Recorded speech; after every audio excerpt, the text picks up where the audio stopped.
करते बाद में हाथों पाँव जोड़ को ना पहला जोड़ते हैं बाद में लात मारते हैं बाद में लात मारते हैं। लाडक्या बहिणीच्या पाठीशी उभा आहे, लाडक्या भावाच्या पाठीशी उभा आहेत का त्याने? लाडक्या भावाच्या पाठीशी उभा आहेत का त्याने?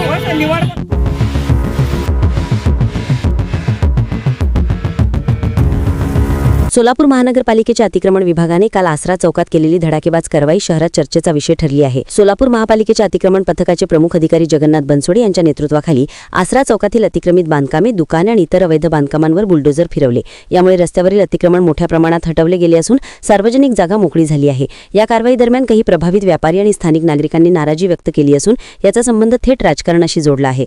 एका महिलेचे म्हणणे होते, आधी मतदानाच्या वेळेस हात जोडून येत होते, आता मतदान केल्यानंतर अशी कारवाई?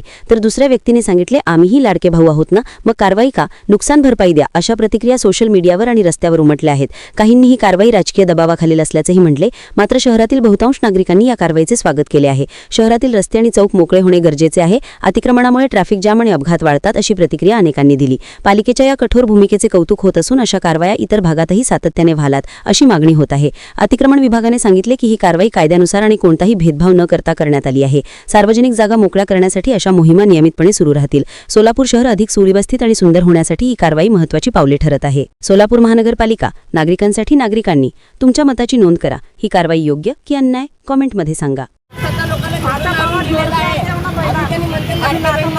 लाडक्या बहिणीच्या पाठीशी उभा आहे, लाडक्या भावाच्या पाठीशी उभा आहेत का त्याने?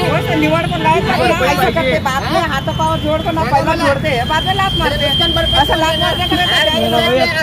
नुकसान भरपाई द्यायलाच पाहिजे।